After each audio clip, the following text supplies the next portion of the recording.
नमस्कार, मैं हूं प्रदीप विश्वकर्मा और आप देख रहे हैं आज का मुद्दा। आज का हमारा मुद्दा है अमित शाह का वार तो अखिलेश का पलटवार।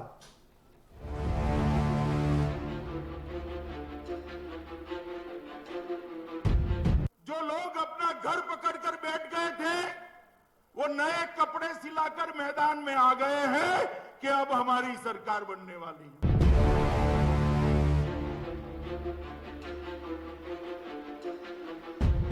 उनसे अच्छा मंदिर मैं बनाऊंगा। वो हमारी मर्जी है ना, कहाँ बनाएंगे, हमारे भगवान है, हम जहाँ चाहे वहां बनाएंगे।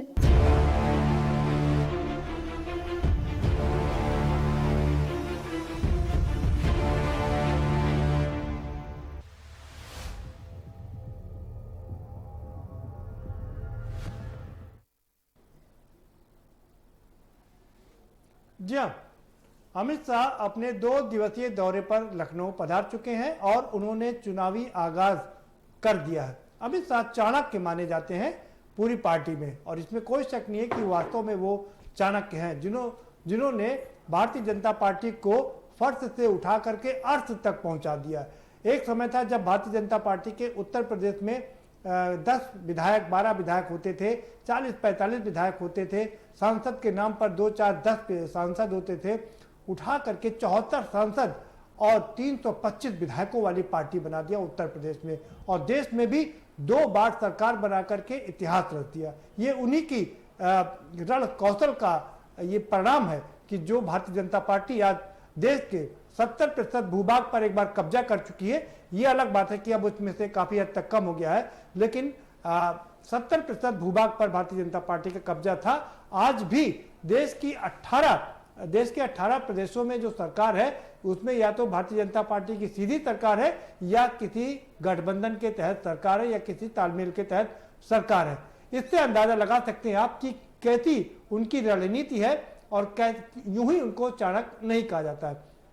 सारा साजो सामान सज चुका है और अब अमित शाह लखनऊ पधार चुके हैं और आते ही उन्होंने अपना जो उनकी रणनीति थी उस पर उन्होंने काम करना शुरू कर दिया है।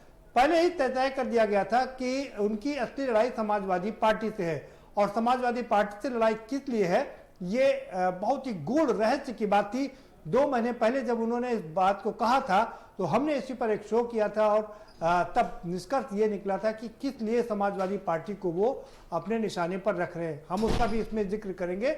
और अब यहाँ पर आकर के उन्होंने सारी राजनीतिक पार्टियों को वंशवाद परिवारवाद के नाम पर घेरा और इतना ही नहीं, यहाँ तक कह दिया कि जब कोरोना काल था या दूसरा कोई दिक्कत थी तब ये सारे लोग अपने अपने घरों में दुबके हुए थे और जैसे ही चुनाव नजदीक आया मेढक के मानंद बाहर निकल आए हैं। पूरे विपक्ष को उन्होंने जमकर घेरा। बाकी विपक्ष ने तो कोई जवाब नहीं दिया, लेकिन अखिलेश ने जरूर पलटवार किया। अमित शाह ने कहा कि अखिलेश जी चूक गए, 5,000 रुपए का चंदा भी नहीं दे पाए रामलला के मंदिर बनाने में। अखिलेश ने कहा कि कोई बात नहीं, हम चंदा नहीं दे पाए तो कोई बात नहीं, हम इससे बड़ा मंदिर बनाएंगे। यानी कि अगर अमित शाह अपनी तैयारी कर रहे हैं तो अखिलेश अपनी पिच पर उनको खिलाने की कोशिश कर रहे हैं और दोनों अपनी अपनी रणनीति से आगे बढ़ रहे हैं। और हम चर्चा इसी बात पर करेंगे कि क्या अमित शाह ने वार किया, कैसे अखिलेश ने पलटवार किया, क्या इसके मायने हैं, क्या इसकी रणनीति है, क्या इसकी राजनीति है, इन सब बातों पर चर्चा करेंगे। लेकिन उससे पहले आपको एक रिपोर्ट दिखा देते हैं। इस रिपोर्ट के जरिए भी आपको काफी चीजें पता चल जाएंगी, दरअसल इसके पीछे की राजनीति क्या है। ये रिपोर्ट देखिए, समझिए, उसके बाद हम इस पर चर्चा करेंगे। अमित शाह अपने 2 दिवसीय दौरे पर लखनऊ आए। भाजपा की सदस्यता अभियान की शुरुआत करते हुए उन्होंने विपक्ष पर जमकर हमला बोला। अमित शाह ने परिवारवाद पर निशाना साधते हुए कहा कि अखिलेश, मायावती और प्रियंका ने सिर्फ परिवार का विकास किया है। अमित शाह यही नहीं रुके, अखिलेश यादव पर निशाना साधते हुए कहा कि मैं उनसे जवाब मांगना चाहता हूं, पिछले 5 साल में आप विदेश कितने दिन रहे? यूपी में कोरोना और बाढ़ आई तो उस वक्त आप कहां थे? इतना ही नहीं, मुगल सल्तनत के जरिए उन्होंने इशारों में मुस्लिम तुष्टीकरण पर विपक्ष को घेरा। केंद्रीय गृह मंत्री अमित शाह ने लखनऊ में बीजेपी के सदस्यता अभियान मेरा परिवार भाजपा परिवार की शुरुआत की। इस अभियान के कार्यक्रम में उन्होंने राज्य के विपक्षी दलों पर परिवारवाद को लेकर निशाना साधा। उन्होंने कहा कि राज्य में बीजेपी की सरकार से पहले सिर्फ परिवारवाद हावी था और राज्य की सत्ताधारी दल सिर्फ परिवार और जाति के भले के लिए ही सोचते थे और उसके लिए काम करते थे, लेकिन बीजेपी की सरकार आने के बाद राज्य में सभी वर्गों का विकास हुआ है। भारतीय जनता पार्टी ने उत्तर प्रदेश को अपनी पहचान वापस दिलाने का काम किया है। भारतीय जनता पार्टी ने उत्तर प्रदेश को देश का सबसे प्रमुख राज्य बनने की दिशा में बहुत आगे ले जाने का काम किया है और भारतीय जनता पार्टी ने पहली बार सिद्ध किया है कि सरकारें जो बनती है वो परिवार के लिए नहीं होती है, सरकारें सूबे के सबसे गरीब से गरीब व्यक्ति के लिए। अमित शाह ने अखिलेश यादव पर निशाना साधते हुए कहा कि मैं आपसे जवाब मांगना चाहता हूं कि पिछले 5 साल में आप विदेश कितने दिन रहे। यूपी में कोरोना काल और जब राज्य में बाढ़ आई तो उस वक्त आप कहां थे। उन्होंने कहा कि उन्हें स्वयं और जाति के लिए विकास के काम किए, किसी अन्य के लिए कुछ नहीं किया। अमित शाह ने कहा कि कुछ लोगों ने अपने नए कपड़े सिलवा लिए हैं क्योंकि चुनाव आ गए हैं। केंद्रीय गृह मंत्री ने कहा कि जिस तरह से बारिश के बाद मेढक पानी से बाहर आ जाते हैं, वैसे ही कुछ नेता अब चुनाव के मौसम को देखते हुए बाहर निकलने लगे हैं। फिर से चुनाव के नगाड़े बजे हैं। मैं देखता हूं 5 साल तक जो लोग अपना घर पकड़कर बैठ गए थे वो नए कपड़े सिलाकर मैदान में आ गए हैं कि अब हमारी सरकार बनने वाली है। भाई एक हिसाब जरूर आप हमारा भी हिसाब मांग सकते हो। योगी जी है, योगी जी से मांगिए, हमारे प्रदेश अध्यक्ष से मांगिए, हमारे उप मुख्यमंत्री से जो हिसाब मांगना है मांगिए, मगर मैं एक हिसाब अखिलेश जी से मांगना चाहता हूं कि 5 साल में आप विदेश कितने दिन रहे, इसका हिसाब जरा लखनऊ की और उत्तर प्रदेश की जनता को दे दीजिए। इतना ही नहीं, मुगल सल्तनत के जरिए इशारों में मुस्लिम तुष्टीकरण पर भी विपक्ष पर वार किया और योगी आदित्यनाथ की जमकर तारीफ की। उन्होंने कहा कि यूपी में योगी आदित्यनाथ ने जो सरकार चलाई है वो समाज के सभी वर्गों के लिए काम कर रही है। ये सरकार गरीबों की सरकार है। उन्होंने कहा कि 2017 के बाद यूपी में परिवर्तन आया है, जबकि उससे पहले सरकारें परिवार के लिए चलती थी। उत्तर प्रदेश में कोरोना आया, बाढ़ आई, आप कहां थे, इसका हिसाब दे दीजिए। मित्रों, ये लोगों ने शासन स्वयं के लिए, परिवार के लिए और ज्यादा से ज्यादा सोच बहुत बड़ी हो गई तो अपनी जाति के लिए किया है, इसके अलावे किसी के लिए शासन नहीं किया। योगी आदित्यनाथ ने जो सरकार चलाई वो सरकार यूपी के हर गरीब गुरबे के लिए चली है, यूपी के युवा के लिए चली है, यूपी के महिला, दलित, पिछड़े और आदिवासियों के लिए चली। मित्रों, ये परिवर्तन 2017 में आया। मैं आपको फिर से याद कराना आया हूं। मित्रों, अखिलेश यादव ने अमित शाह पर पलटवार करते हुए कहा कि जनता उन्हें क्वारंटाइन कर देगी। इतना ही नहीं, अमित शाह के इस सवाल पर कि अखिलेश राम मंदिर में 5000 का चंदा देने से भी चूक गए, अखिलेश ने कहा कि वो इससे बड़ा मंदिर बनवाएंगे। उनसे अच्छा मंदिर मैं बनाऊंगा। वो हमारी मर्जी है ना, कहाँ बनाएंगे। हमारे भगवान है, हम जहाँ चाहें वहाँ बनाएंगे। भगवान हमारे, हम जहाँ चाहेंगे वहाँ बनाएंगे। यहाँ जितने समाजवादी लोग बैठे सबके घर में मंदिर है। और सोचिए, आप मुख्यमंत्री आवास नहीं गए होगे कभी जाना, हमारा मंदिर देख करके आना जो हमने बनाया है। मुख्यमंत्री आवास में बिना नक्शा पास करके हमने मंदिर बनवाया है, तो क्या आप बुलडोजर चला दोगे उस पे? भाजपा के चाणक्य कहे जाने वाले अमित शाह ने उत्तर प्रदेश में चुनावी आगाज करते हुए अपने इरादे जता दिए हैं। विपक्ष भी उनको बाखूबी जवाब दे रहा है। अब देखना ये दिलचस्प होगा कि अपने रण कौशल से एक विधानसभा और 2 लोकसभा चुनाव जिताकर इतिहास रच चुके अमित शाह क्या जीत की चौकड़ी लगा पाएंगे या इस बार विपक्ष उनको कर देगा चित। स्पेशल डेस्क के न्यूज इंडिया।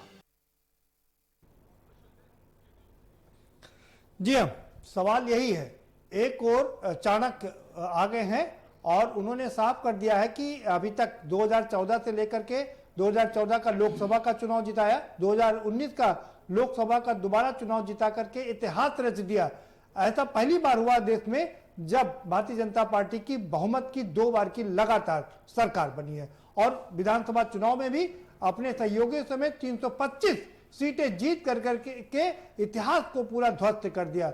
और उन्होंने कहा, अमित शाह ने कहा कि हम जब जब यहाँ पर चुनाव कराने आते हैं, चुनाव लड़ने आते हैं, तो हर बार सदस्यता अभियान शुरू करते हैं। 3 चुनाव में हमने सदस्यता अभियान शुरू की थी, ये मेरा चौथा चुनाव है और फिर से मैं सदस्यता अभियान से ही इसकी शुरुआत कर रहा हूं। 1.5 करोड़ और लोगों को पार्टी से जोड़ने की कवायद की जा रही है, जिससे कि इससे और ज्यादा बड़ी जीत दर्ज कराई जा सके। खैर, हम बात कर रहे थे सियासी गुणागणित भाग की। अमित शाह ने जो वार किया और अखिलेश ने जो पलट वार किया, दोनों अपनी अपनी पिच पर खिलाना चाह रहे हैं। हम इस पर चर्चा करेंगे, चर्चा को आगे बढ़ाएंगे। हमारे साथ में खास मेहमान है, हम उनसे आपका परिचय करा देते हैं। 3 खास मेहमान हमारे साथ यहाँ लखनऊ स्टूडियो से जुड़े हुए हैं और बीजेपी के केसी जैन साहब भी हमारे साथ में जुड़ चुके हैं। स्वागत है केसी जैन साहब आपका।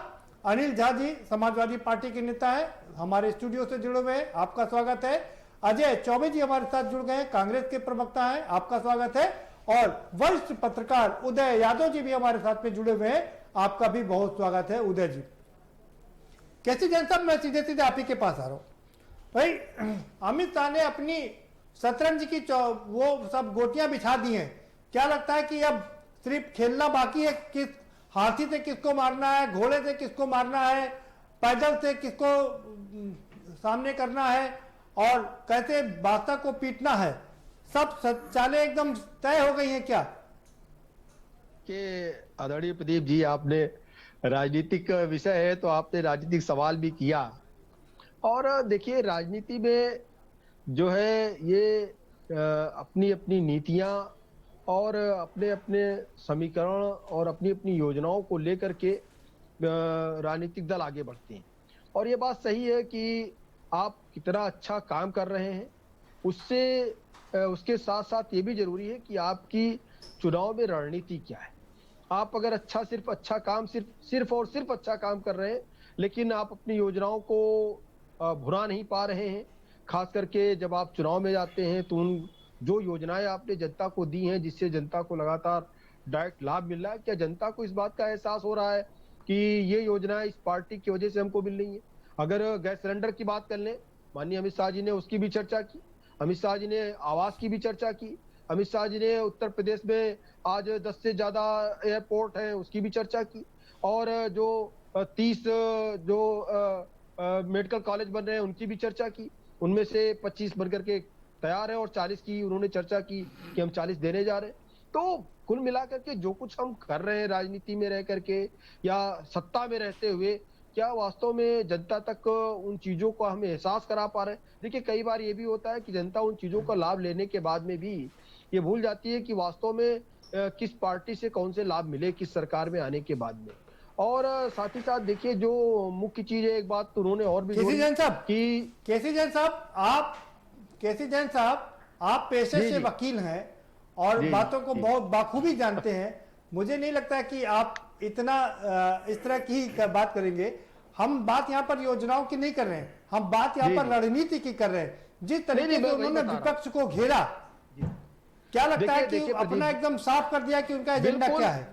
नहीं, बिल्कुल प्रदीप जी, देखिए मैं वही आगे मैं उसी बात को बढ़ा रहा था कि देखिए, विपक्ष ने जो काम विपक्ष को नहीं करना चाहिए था, एक तरीके से उसको उनके कुकृत्य कह सकते हैं, उनका भी भंडाफोड़ आज माननीय अमित शाह जी ने अपनी लखनऊ के जो मिस कॉल के द्वारा अपने सदस्यता अभियान को लेकर के और हमारा परिवार भाजपा परिवार जो एक अभियान चलाना है उसको लेकर के जो एक लखनऊ में एक बड़ी सभा की, उसके बाद में उन्होंने ये भी कहा कि देखिए, जो लोग भगवान राम भक्तों पे गोली चलवा रहे थे, आज भगवान और जो समय पूछ रहे थे कब बनेगा राम मंदिर, आज राम मंदिर बनकर के खड़ा हो रहा है, लगातार उस पर काम हो रहा है।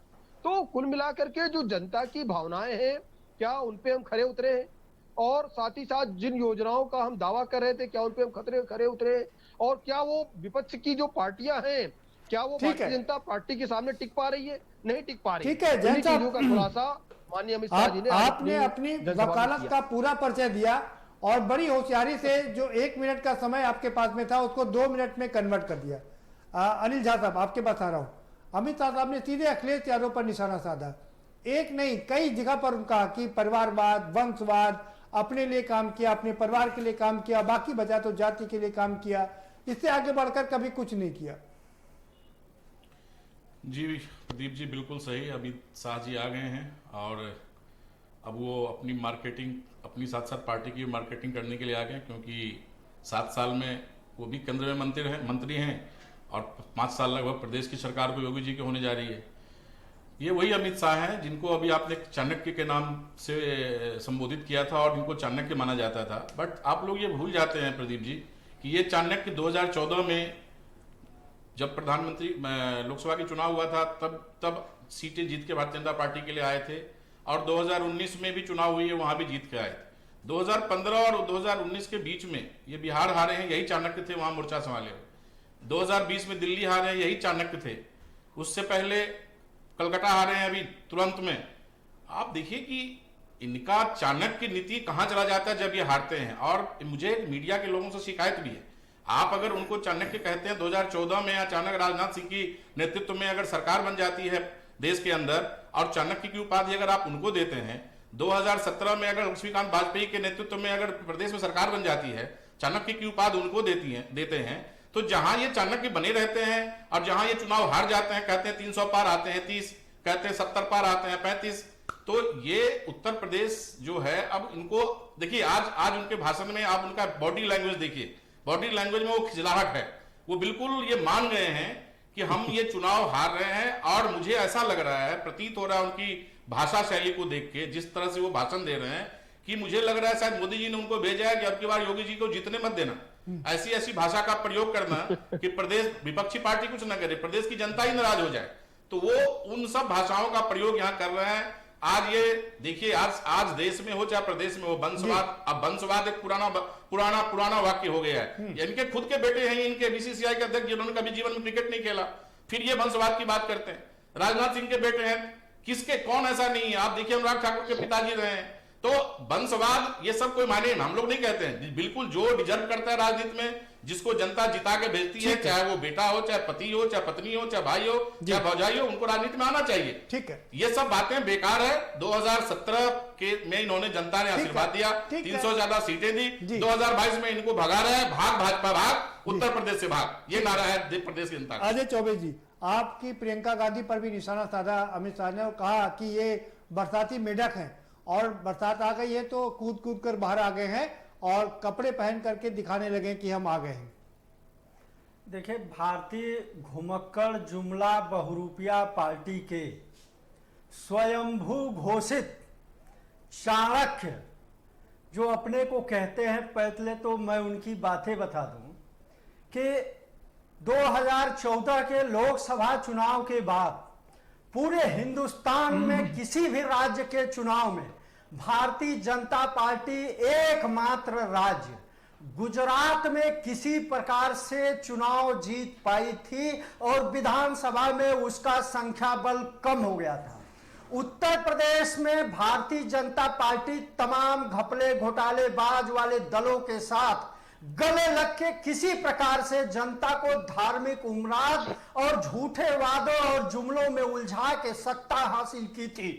और आज इनके गृह मंत्री जी अपने मुख्यमंत्री जी से ये नहीं पूछ पाए कि गोरखपुर में ऑक्सीजन की कमी से जिन सैकड़ों माताओं का वंश डूब गया, उसका जवाब नहीं मांगा।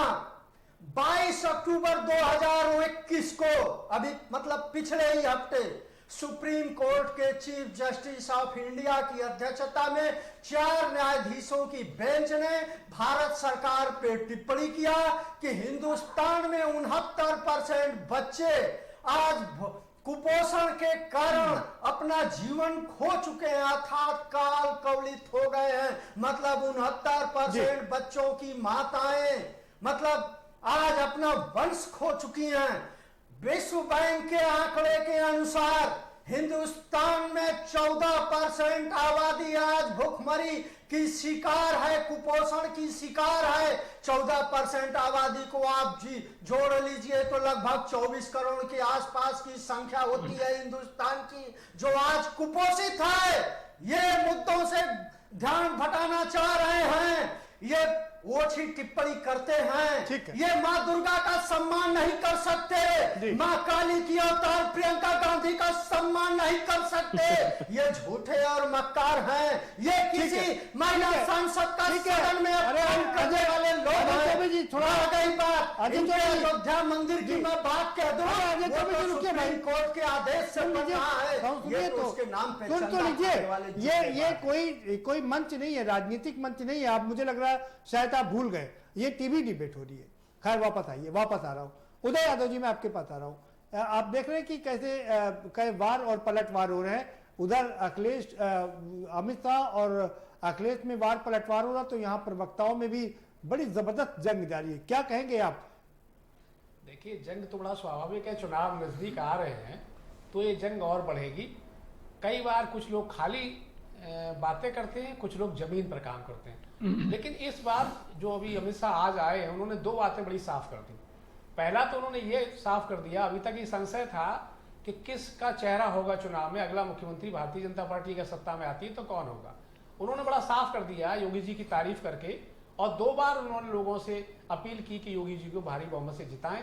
इसका मतलब सीधा है कि अब योगी जी के नेतृत्व में ही चुनाव होगा। नहीं, उन्होंने योगी जी को जिताया नहीं कहा, उन्होंने प्रधानमंत्री जी के नाम पे आरोप मांगा है कि 24 में अगर अजय चौबे जी, आपको पता है कि डिबेट का नियम है। जी, बात करने दीजिए। जी, आप जो बोल रहे हैं वो आप अपनी बात पर रखें। ठीक है जी।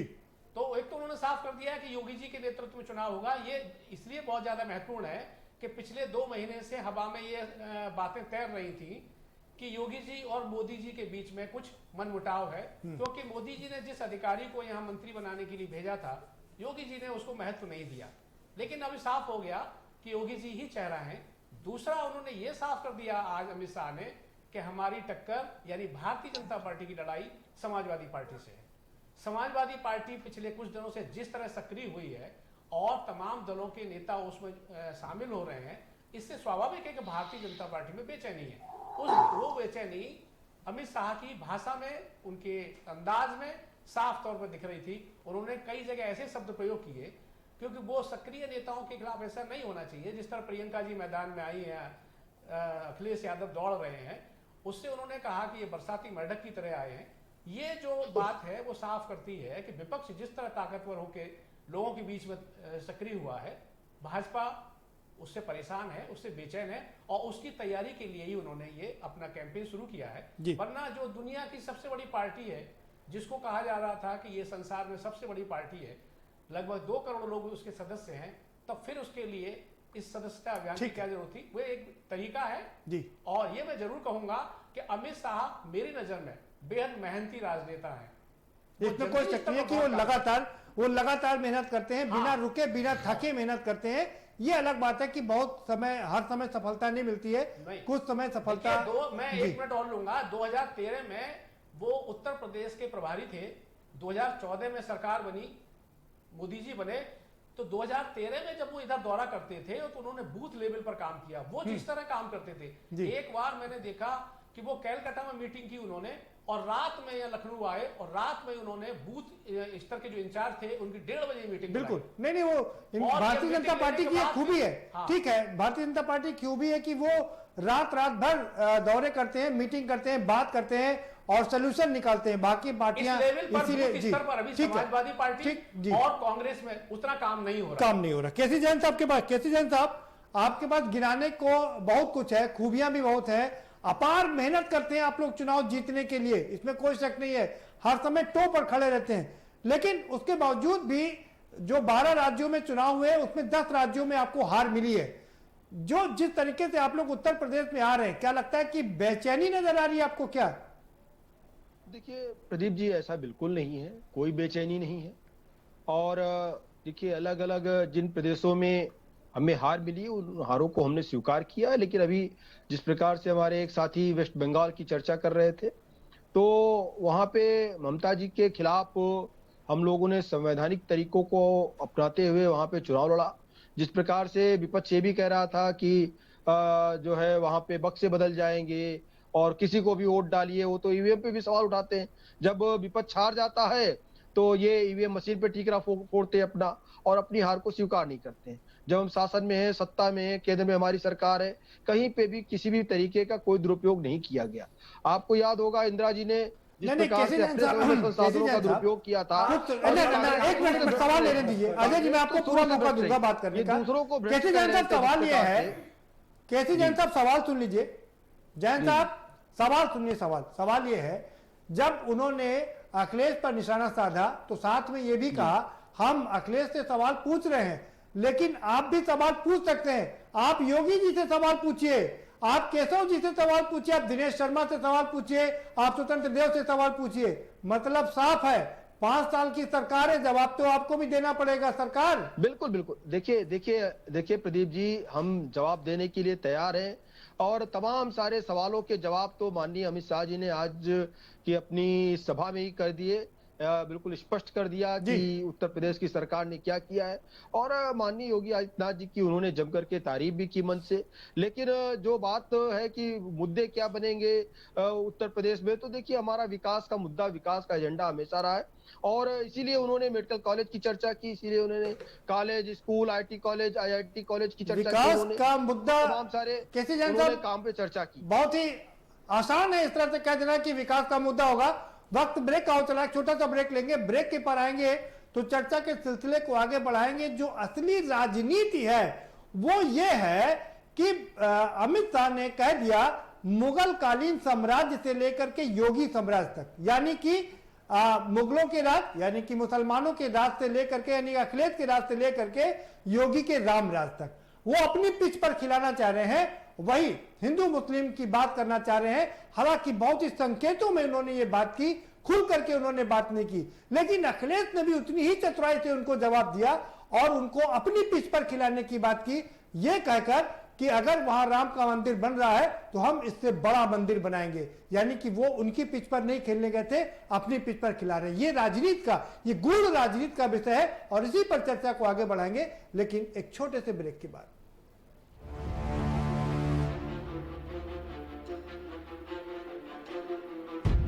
जो लोग अपना घर पकड़कर बैठ गए थे वो नए कपड़े सिलाकर मैदान में आ गए हैं कि अब हमारी सरकार बनने वाली है।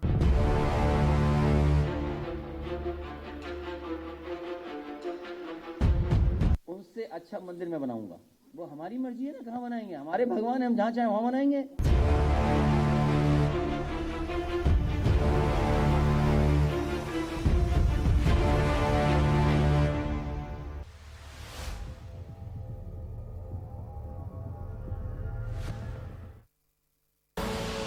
आप देख रहे हैं के न्यूज, खबरों का सारथी।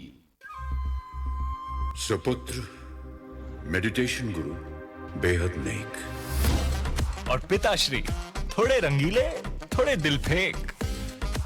दोनों के अलग हैं रंग, पर दोनों का एक अनोखा स्वाद। कमला पसंद, अनोखा स्वाद।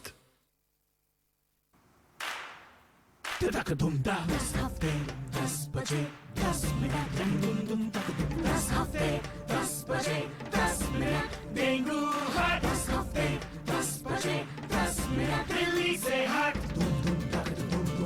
इस बार भी पानी जमा न होने देंगे। होगा तो उड़ेल देंगे, बदल देंगे, तेल डाल देंगे। Know if no but. 10 हफ्ते 10 बजे 10 मिनट डेंगू हट 10 हफ्ते 10 बजे 10 मिनट दिल्ली से हट। चल हट परे हट चल हट और डेंगू दिल्ली से हट। इस बार भी डेंगू को हराना है। 10 हफ्ते 10 बजे 10 मिनट फिर से अपनाना है। हर रविवार डेंगू पर वार। 10 हफ्ते 10 बजे 10 मिनट डेंगू हट 10 हफ्ते 10 बजे 10 मिनट दिल्ली से हट। स्वाद और खुशबू में झूम के भाई लेके आए गोल्डी मसाले। गोल्डी मसाले, खुशबू और स्वाद ऐसा तो रिश्तों में गुस्सा कैसा। खुदी को आजमाया है तो ये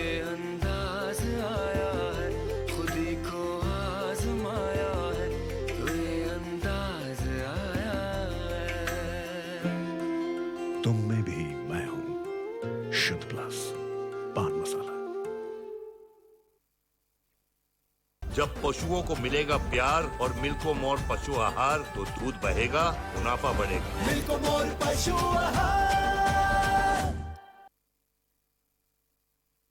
पर ये दिल है कि चख रहा है उन्हीं अल्फाजों का दूर कितना भी जाओ, इस जुबान से दूर ना जा पाओगे। विमल, बोलो जुबान केसरी। आप देख रहे हैं के न्यूज, खबरों का सारथी।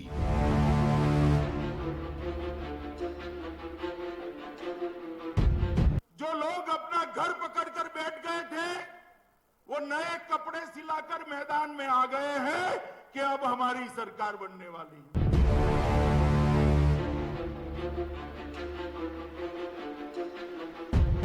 उनसे अच्छा मंदिर मैं बनाऊंगा, वो हमारी मर्जी है ना, कहाँ बनाएंगे, हमारे भगवान है, हम जहाँ चाहें वहां बनाएंगे।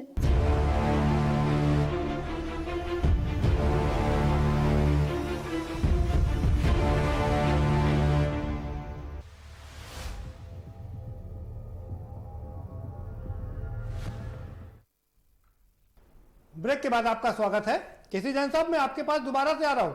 सवाल यह है, अमित शाह हो, भारतीय जनता पार्टी हो, बिना मुसलमानों के काम चलता नहीं है। मुगलों के साम्राज्य से योगी के राज तक, यानी कि अखिलेश के राज से योगी के राम राज तक, यानी कि हिंदू मुस्लिम। देखिए, जब इस प्रदेश की जनता के साथ में जो बहुसंख्यक है उनके साथ अगर दोगला व्यवहार किया जाएगा तो उसको भूला नहीं जा सकता है।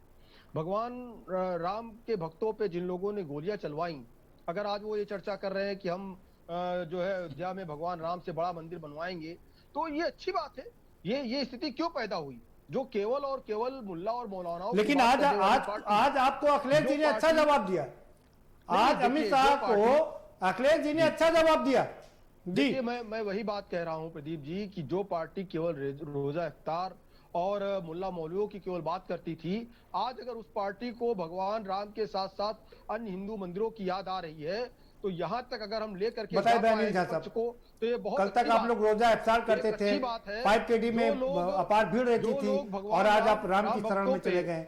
राम भक्तों को गोली चलवाने वाले लोग कल तक प्रदीप जी रोजा इफ्तार भी करते थे, और हम लोग जो है मुल्लाओं के शरण में भी जाते थे, हम लोग पंडितों के भी शरण में जाते थे, मंदिरों में पूजा भी करते थे, अर्चना भी करते थे और गरीबों की सेवा भी करते थे। हाँ, ये अलग बात है कि हम लोग कैमरा लेके नहीं जाते थे, कहीं मीडिया को बुला के नहीं जाते थे। कहीं जहां मीडिया उपस्थित होता था तो वो पंडितों का भी दिखाता था, मंदिरों का भी दिखाता था और रोजा इफ्तार का भी दिखाता था। अभी आपने एक सवाल किया जैन साहब से, बड़ा कट गए। देखिए, मैं आपको बड़े विश्वास के साथ अपनी राजनीतिक अनुभव के उस पर बता रहा हूँ प्रदीप जी कि भारतीय जनता पार्टी का गली के छुड़भइये नेता से लेके और जो दुनिया की सबसे बड़े नेता आज के डेट में माने जाते हैं, उसमें अमित शाह भी हैं। ये अगर इनसे आप कहिए कि एक लाइन बोलें, अगर उस लाइन में मुसलमान और पाकिस्तान ना हो तो ये बोल नहीं सकते।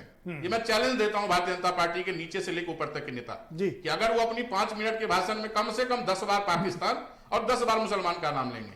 ये जितना नाम अपने मुसलमान और पाकिस्तान का लेते हैं, उतना नाम अपने भगवान का ले लें, जिस भगवान की दुआई टीवी चैनल पे आके बैठ के करते हैं, तो शायद इस देश का कुछ भला हो जाए। शायद भगवान राम की कृपा दृष्टि होगी इस देश में, जो बेरोजगारी, महंगाई, अशिक्षा, स्वास्थ्य के सेवा, जो एक कुपोषण में देश नंबर 1 है, भूखमरी में देश नंबर 1 है, और जो इस तरह की देश की बाहर से लेकर और अंदर की सीमाएं और जो अलग अलग राज्यों में गृह युद्ध की तरह की माहौल बना हुआ है, शायद भगवान राम की कृपा पड़ेगी तो शायद इससे कायाकल्प होगा। इन लोगों को और कुछ आता ही नहीं, ये विकास की बात है। इनसे बोलिए केसी जैन साहब से, मैं बोलता हूं आपके टीवी चैनल पे, केसी जैन साहब नॉन स्टॉप 5 काम अगर ये गिना दे तो कल से डिबेट में बैठना छोड़ दूंगा। जो दाखिल पे हुआ हो, किताबी नहीं, व्हाट्सएप का नहीं। अगर ये 5 काम उत्तर प्रदेश का और केंद्र का अगर गिना देंगे नॉन स्टॉप, तो कल से डिबेट में बैठना छोड़ दूंगा चैनल पे। ये लोग वो हैं जो दूसरों की डफली और राख पे नाचने वाले और नचाने वाले लोग हैं।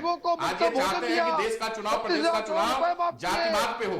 आज ये चाहते हैं कि देश का चुनाव, प्रदेश का चुनाव हिंदू मुसलमान पे हो।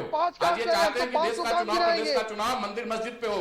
जबकि सच्चाई क्या है कि किसान 1 साल से बॉर्डर पे आत्महत्याएं कर रहा है, मौतें हो रही हैं, कुचल के मारा जा रहा है, नौजवान सड़कों पे बेरोजगारी, लाठी पुलिस की लाठी खा रही है। महिलाओं के साथ देखिए कि 5 करोड़ चूल्हा बांट दिया, गैस बांट दिया। आज वो गैस बढ़ाएगी कहां से? इतनी महंगाई है, आपको याद है 200 रुपए सरसों का तेल हो गया, पेट्रोल की कीमत डॉलर को कम करने के लिए और कहते थे कि जिस देश की डॉलर गिर जाती है, रुपए की साख गिरती है और प्रधानमंत्री का साख गिरता है। आज किस मुंह से बोल रहे हैं ये लोग किस मुंह से बोल रहे हैं? इनको तो अब बोलना नहीं चाहिए। ये अभी निकाले थे गांव यात्रा कि जाओ लोगों से माफी मांगो, भगा दिए जा रहे हैं। भाग भाजपा भाग, उत्तर प्रदेश से भाग। अभी 2022 में ये नारा है, उसके बाद 2024 में होगा भाग भाजपा भाग, हिंदुस्तान से भाग। ये लोग जितना चिल्ला रहे टीवी पे बैठ कर, जितना भाषण दे रहे लोगों को बुला बुला के किराए पे, इससे प्रदेश की जनता को कुछ होने वाला नहीं है। प्रदेश की जनता ने मन बना लिया है, देश की जनता ने मन बना लिया है, भाजपा को भगा रहा है। अनिल झा साहब, आपके बहुत ही चाहते पीके साहब जो बहुत ही स्ट्रेटेजिक हैं और सबको चुनाव जिताते फिरते हैं, वो तो कह रहे हैं कि भाजपा अभी दशकों तक रहेगी, कोई दूर दूर तक कहीं जाने वाली नहीं है। देखिए प्रदीप जी, पीके साहब अगर कुछ कह रहे हैं तो उसका 2 मायने होता है। भाजपा इस खुशी में खुश रहे हैं कि वो दशकों तक रहने वाले हैं, और हम लोग पीके साहब की बातों को ये समझ रहे हैं कि अंतिम समय आ गया भाजपा का, शायद वो इंडिकेट कर रहे हैं। अब इशारा वो कर रहे हैं, कहने का स्टाइल अपना अपना होता है। अच्छा, मुझे एक जवाब चाहिए। आप लोग मुसलमानों से इतना क्यों दूरी बना रखे हैं? क्यों नहीं उनको गले लगाते जैसे पहले लगाते थे, रोजा इफ्तार करते थे, ईद मनाते थे? क्यों दिक्कत क्या है? आप अखिलेश जी कह रहे हैं कि हम मंदिर बनवाएंगे, उससे बड़ा मंदिर बनवाएंगे। कहाँ मंदिर बनवाएंगे? प्रदीप जी, अगर आप ये पूछोगे हमारे नेता से, हमसे अगर पूछोगे स्टूडियो में बैठा के कि आप मंदिर करोगे, तो मैं तो कहूंगा कि सर मैं जहां रहता हूं वहां पे 2 मंदिर बजरंगबली की बनवाया हुआ हूं और हर आरती में शामिल होता हूं।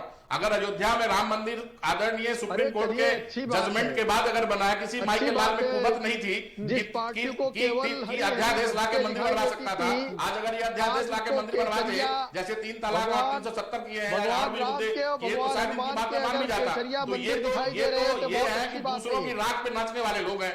मैं धन्यवाद देता हूं माननीय सुप्रीम कोर्ट का कि कम से कम उन्होंने वर्षों से सालों से चला झंझट को निपटाया। अब रही बात मंदिर की, तो मंदिर की तो सरकार जब 2022 में बनेगी तो अयोध्या में मंदिर बन ही रही है सुप्रीम कोर्ट के कृपा से, हिंदुस्तान की जनता के हिंदुओं की कृपा से।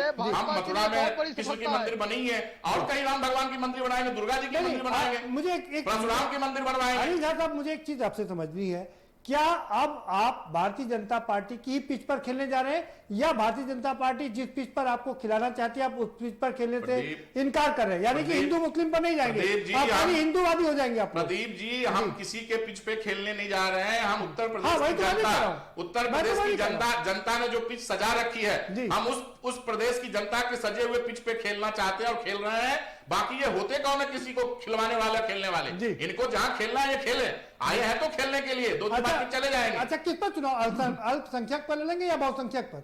देखिए, इस देश में 125 करोड़ 130 करोड़ की आबादी है, 80% हिंदुस्तान रहता है, हिंदुस्तान में हिंदू रहता है, 20% माइनॉरिटी है। हमें सबका आशीर्वाद चाहिए। आप ये बताइए कि किसकी सरकार बिना सब किसी एक जाति के समर्थन से बन गया है? चाहे 12 में 7 से 12 मायावती जी की रही हो, या उससे पहले नेताजी की रही हो, या कल्याण सिंह बीजेपी की रही हो, या 12 से 17 हमारे अखिलेश जी की रही हो, समाजवादी हम लोग सरकार रही हो, या 17 से लेकर 22 तक की इनकी सरकार है। देखिए, जहां पे 24 करोड़ नहीं, ये बता दीजिए, तो आप सिर्फ हिंदू की लड़ाई लड़ी जाएगी, मंदिर बनवाएंगे? हम लोग, कब्रिस्तान नहीं बनेगा ना? हम लोग उन सभी एक इंसान की इंसानियत की लड़ाई लड़ेंगे। अब कब्रिस्तान बनेगा ना? पहले तो आप 100 कब्रिस्तान बनवाते थे। देखिए, हमने कभी नहीं कहा कि हम कब्रिस्तान, यही आए थे कहने के लिए। 4 दीवारी बनवाते थे जी नहीं, हमने अगर हमारी सरकार में कहीं अगर कब्रिस्तान की 4 दीवारी बनी तो कहीं शमशान घाट की 4 दीवारी भी बनी है, उसकी भी साफ सफाई हुई है। अब ये इनके पास एक ही चश्मा है, इनके पास एक ही चश्मा है, एक आंख से चश्मा देखते हैं, दूसरे में अंधे हो जाते हैं। मैं क्या करूं? चलिए अजय जी के पास चलता हूं। अजय जी, आपके पास आ रहा हूं भाई। जिस तरह से आ रहा हूं, हाँ, केसी साहब कुछ कहना चाह रहे हैं, अपनी बात रख लीजिए। जी, देखिए आप कुछ बात रखें, उससे पहले मैं एक सवाल कर लेता हूं आपसे। अब विपक्ष आपके झांसे में आने वाला नहीं है। आप जो भी ये अकलियत की बात करते हैं तो वो राम की बात करते हैं, कह रहे हैं बड़ा मंदिर बनाएंगे, यानी कि लगता है कि इस बार आपका चलने वाली नहीं बात। देखिए प्रदीप जी, पहली बात तो ये कि भारतीय जनता पार्टी की बहुत बड़ी सफलता है छोटा सा उदाहरण कि दे वो रहा हूं, छोटा सा उदाहरण दे रहा हूं, एक सेकंड के अंदर को बनवाने जब की योगी जी चर्चा की कर रहा सरकार है, बन रही थी, घोषणा पत्र में इनके संकल्प पत्र में लिखा था कि हम प्रदेश के युवाओं को, शिक्षित युवाओं को इन्होंने सरकार बना के नहीं दिया। माननीय हमारे राष्ट्रीय अध्यक्ष बाबा कैबिनेट लेंगे और बाबा जब तक कैबिनेट मंगाएंगे तब तक बाबा गोरखपुर में रहेंगे आपकी करते हुए। जवाब हमारा एक रिकॉर्ड, हमारे नेता का, हमारे पार्टी का एक ट्रैक रिकॉर्ड है कि हमने सरकार में भी काम किया, विपक्ष करने के काम किया और आप भी काम करेंगे। ठीक है, आपने 19 लाख लिया तो बात ठीक है भाई। हाँ कैसे जाए जी अपनी बात रखिए जी, ये पांच काम कह रहे थे, मैं बाबा जी को बोलिए घंटी बजाएंगे गोरखपुर में दूसरी जाएंगे। भाई जवाब देने दीजिए, जवाब आने दीजिए। सही बात सुनना नहीं चाहते समाजवादी पार्टी के लोग। अरे हमें जब सरकार था तुम्हारा तो तुम जा रहे हो, पूरी डिबेट आप ही करेंगे क्या? आप डरो कि सारे फाइलें खुलवाएंगे, गंगा जल से जो तुमने क्या क्या निकलेगा। अनिल झा साहब 40 से 4 पे ना आ जाए, नहीं है भाई, परिवार की भी 4 सीटें जो आ जाते हैं। जी अपनी बात रख लीजिए। देखिए प्रदीप जी, पहली बात तो ये है कि आज ये 5 साल सरकार में क्या उखाड़ा, ना क्या किया, रहने दीजिए आप। ये ऐसे नहीं चलेगा, ये बिल्कुल नहीं चलेगा। केसी जैन साहब, मेरा सवाल आपसे ये है, उखाड़ के फेंक दिया। केसी जैन साहब सवाल सुन लीजिए। जी जी, केसी जैन साहब सवाल सुन लीजिए, आप भी उसी में जा रहे हैं, आपको भी आप वकालत करते हैं, आप भी समय किल कर रहे हैं टीवी का। सवाल सुनिए, सीधे जवाब दीजिए। विपक्ष आपके झांसे में नहीं आ रहा है और वो आपको हिंदू की पिच पर ही मात देने की कोशिश कर रहा है, क्या कहेंगे आप? देखिए प्रदीप जी, पहली बात तो यह है कि अगर आज विपक्ष भगवान राम के सहारे चुनाव जीतना चाहता है, भगवान राम का मंदिर बनवाना चाहता है, तो यह भारतीय जनता पार्टी की बड़ी उपलब्धि है। जो लोग पहले राम भक्तों पे गोलियां चलवाते रहते थे, जिन लोगों को केवल और केवल रोजा इफ्तार याद रहता था और कभी भी नवरात्रि में 9 देवियों को भोजन कराना उनको याद नहीं रहता था, नहीं लेकिन तो वो आज सब ठीक है, सवाल मेरा यही है ना, कर रहे हैं, आप तो एक बड़ी बात कहने कि हम मंदिर बनवाएंगे, उससे बड़ा मंदिर बनवाएंगे। देखिए राम भक्तों को अगर जो राम भक्तों पे गोलियां चलवाने वालों को अगर भगवान राम की आज याद आ रही है तो अपने पापों का प्रायश्चित कर रहे हैं, तो ये अच्छी बात है। दूसरी बात ये है कि इन्होंने तो कभी कहा ही नहीं कि भगवान राम का मंदिर तो आपका दांव नहीं चलेगा ना, कभी नहीं कहा इन्होंने। आपका दांव नहीं चलेगा कि मुगलों का साम्राज्य, देखिए मुगलों का साम्राज्य तो जनता ने देखा। कैराना में जो हिंदुओं ने पलायन करने के लिए अपने घरों पे लिखवा दिया था कि हमारा घर बिकाऊ है, नहीं बिकेगा, हम ऐसे छोड़ के चले जाएंगे, आज वो स्थिति उत्तर प्रदेश के किसी भी जिले में, किसी भी तहसील में नहीं है। और जो है, जो जिस तरीके से जो बात अगर माननीय अमित शाह जी ने आज ये कही कि मुगल साम्राज्य से लेकर के योगी राज तक, भगवान राम के राम राज्य तक, तो ये बिल्कुल जनता उसको स्पष्ट देख रही है। केवल और केवल जब केवल रोजा इफ्तार याद रहता था और हिंदू केवल मुसलमान से लेकर के हिंदू राम राज्य इफ्तार याद रहते थे, आज वही लोग कह रहे हैं कि हम हिंदुओं के लिए भी काम करेंगे। चर्चा को आगे बढ़ा लेते हैं जी, केसी जैन साहब चर्चा को आगे बढ़ा लेते हैं। सवाल यह है कि आप कह रहे हैं कि प्रियंका गांधी यहाँ पर 2 साल से काम कर रही है, कोरोना काल में उन्होंने काम किया, आप कह रहे हैं मेढक की तरह निकल आए हैं लोग। भाई चौबे साहब बताइए, कह रहे हैं कि मेढक हैं आप लोग। देखिए, टर्टर करना भारतीय जनता पार्टी के नेताओं की पुरानी आदत है और जनता की सेवा करना, उनके दुख दर्द में रहना हमारे गांधी परिवार और कांग्रेसियों की आदत है। रह गई बात इनके, मैं हिंदुत्व के कोरोना काल में आपने कहां पे सेवा की? जिन्ना के इशारे पे ही जनसंघ कोरोना काल में कहां का गठन हुआ था और जिन्ना के ही इशारे पे भाजपा के जो नहीं सावरकर, मतलब गद्दार और माफीखोर सावरकर के इशारे पे गोडसे, गद्दार गोडसे ने जिन्ना के इशारे पे राम भक्त महात्मा गांधी को गोली मारा था। मरते वक्त भी महात्मा गांधी जी के मुख से राम निकला था। इतने लोग लाठी खा के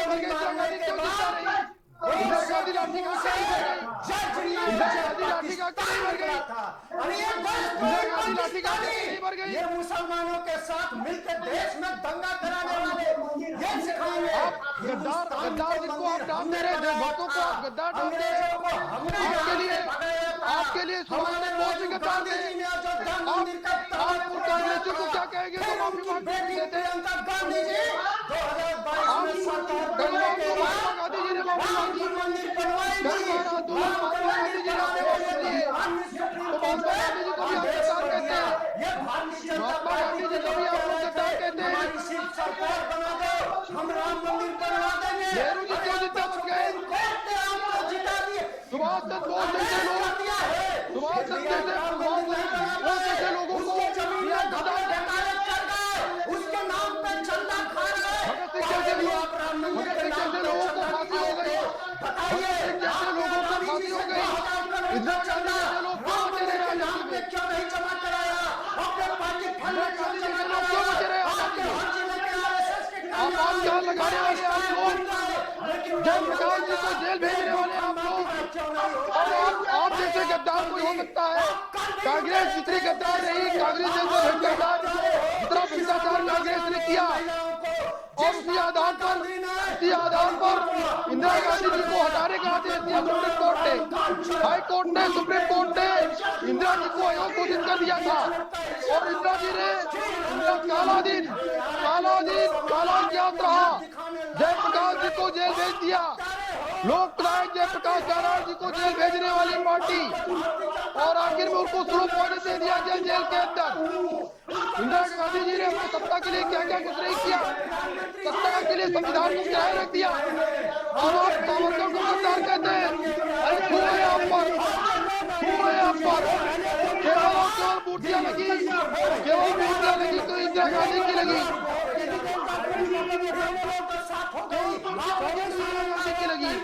परिवारवाद चलता रहा। पहले पिता बनेगा प्रधानमंत्री, फिर बेटी बनेगी प्रधानमंत्री, फिर बेटा बनेगा प्रधानमंत्री, फिर पोता बनेगा प्रधानमंत्री। परिवारवाद नहीं चलेगा। ये राजतंत्र नहीं है आपका, ये आपका राजतंत्र नहीं है। माफी मांगिए आप, माफी मांगिए आप, गद्दार कहने से पहले माफी मांगिए आप, माफी मांगिए आप। का मंच नहीं है। हमारे साथ बहुत वरिष्ठ पत्रकार भी बैठे हैं, जरा उनका भी रुख कर ले, और उनसे बहुत कुछ सीखने को भी मिलता है।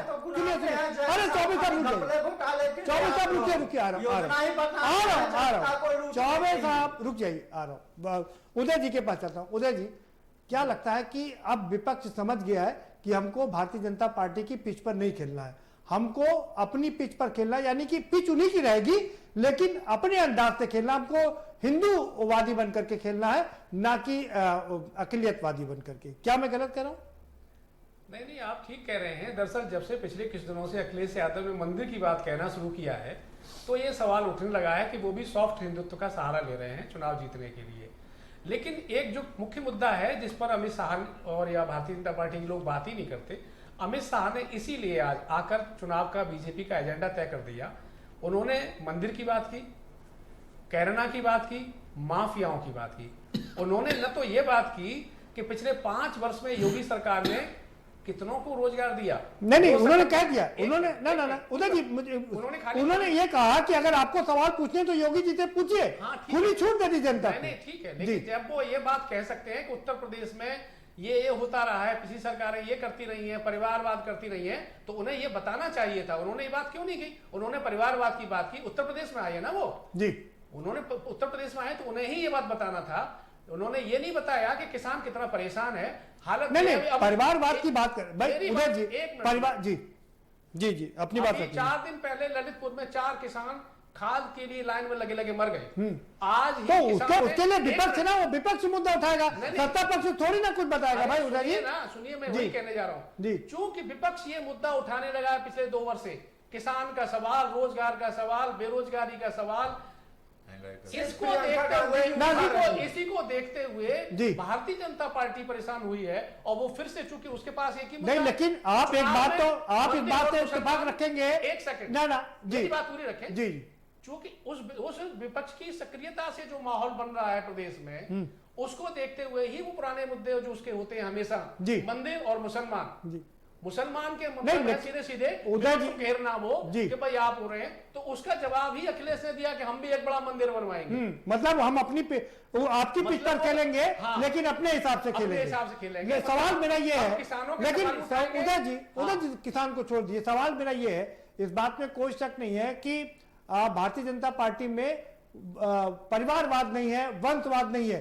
ये अलग बात है कि वहां पर बाप का बेटा क्या करेगा वो तो करता ही है, लेकिन पूरा खानदान उसमें लग जाए वो तो नहीं ना। वहां पर क्यों नहीं है? कोई भी आदमी प्रधानमंत्री बन सकता है, कोई भी आदमी मुख्यमंत्री बन सकता है। नहीं, जी मुख्यमंत्री कोई बन सकता है, वो तो पार्टी चूंकि राष्ट्रीय कोई एक प्रदेश में तो है नहीं जी। जो पार्टी समाजवादी पार्टी वो तो एक ही प्रदेश में, यहाँ पे बसपा है तो इसी प्रदेश में उसका ज्यादा प्रभाव। लेकिन वहां पर मुख्यमंत्री की पोस्ट रिजर्व है ना। नहीं, एक मिनट सुनिए जी, आप कह रहे हैं ना परिवार, बसपा में मुख्यमंत्री की पोस्ट रिजर्व है। अरे आप एक मिनट परिवारवाद को सुनिए ना। जी जी, ऐसा कोई दल नहीं है जिसमें परिवारवाद ना हो जी। उत्तर प्रदेश में अभी अभी कल्याण सिंह जी का निधन हुआ है, वरिष्ठ नेता थे, उनकी बेटा सांसद है, वो हाँ, गवर्नर थे, हाँ, और उनका बेटा सांसद है, और हाँ, उनका बेटा मंत्री है। जी, ये क्या चीज है?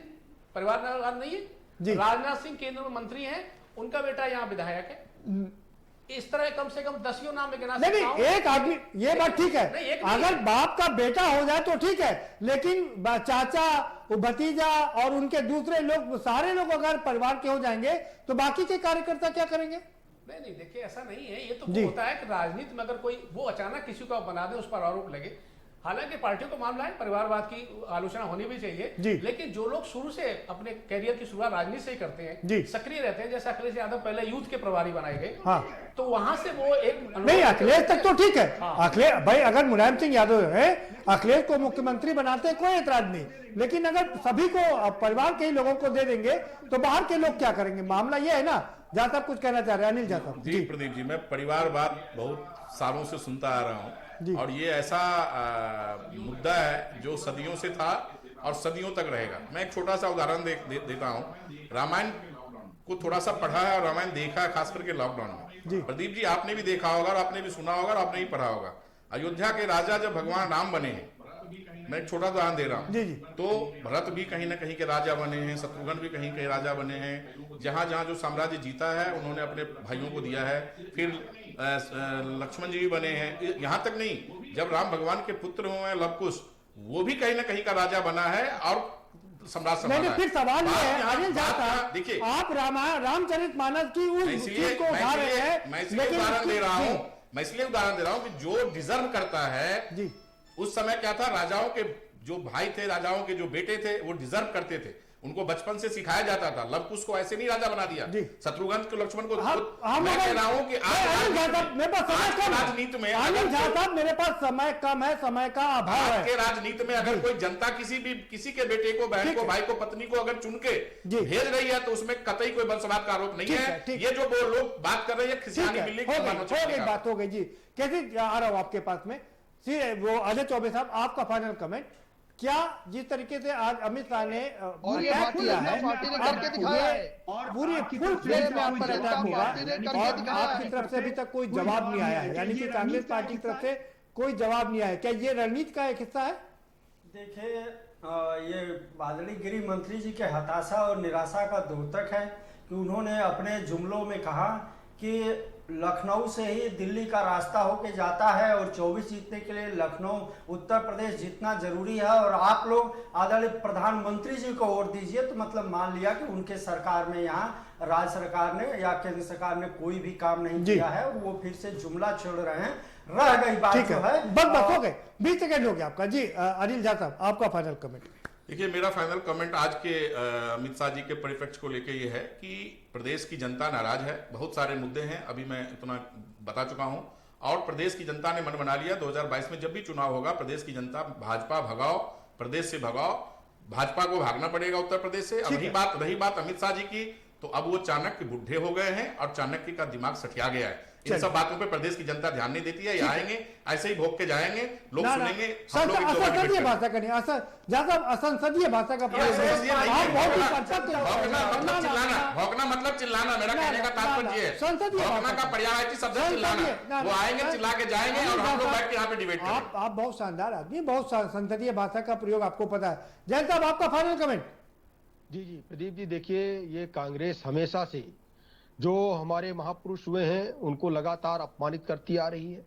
और जिस तरीके से अभी उन्होंने प्रश्न उठाया, तो इस तरीके से गांधी जी का भी प्रश्न उठेगा। कई बार उन्होंने वापस ले लिया और समय खत्म, कई बार उन्होंने एप्लीकेशन दे करके अंग्रेजों से कई बार अपने जो आंदोलन थे उनको वापस ले लिया, तो ये उनको निकाल दिया जाएगा। और मुख्य बात यह है कि देखिए, हम जनता के बीच में मुद्दों के आधार पर जाएंगे, जनता के बीच में हम अपने काम के आधार पर जाएंगे। और रही बात ये कि अगर सवाल ये उठता है कि हिंदू मुस्लिम का, बात हिंदू मुस्लिम की नहीं है, बात है बहुसंख्यक की, बहुसंख्यक के सम्मान की, बहुसंख्यक के सम्मान के लिए। अरे भाई, आपके उसमें नहीं टोका था उन्होंने, ठीक है, बात आने दीजिए जी। ठीक है, उदय यादव जी, आपके पास 20 सेकंड है, जल्दी से आपका फाइनल कमेंट। ये निश्चित है कि आज शाह जी ने अपना एजेंडा साफ कर दिया है। विपक्ष को उनके जाल में फंसने की बजाय जनता के सवाल अगर तेजी से उठाती है तो ये लड़ाई रोचक हो जाएगी, और अगर उनके जाल में फंस गए तो स्वाभाविक रिजल्ट वही होगा जो बीजेपी चाहती है। जी, बहुत शुक्रिया आप सभी मेहमानों का इस चर्चा में आने के लिए, सम्मिलित होने के लिए बहुत शुक्रिया।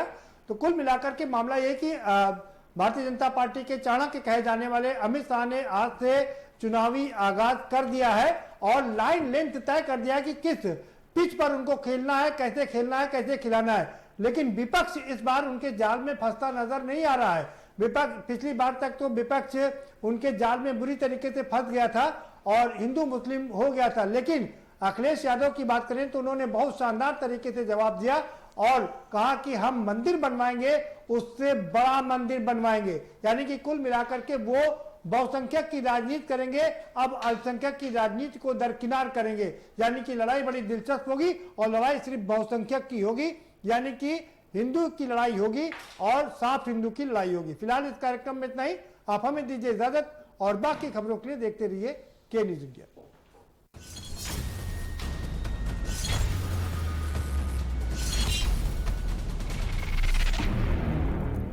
इस कार्यक्रम के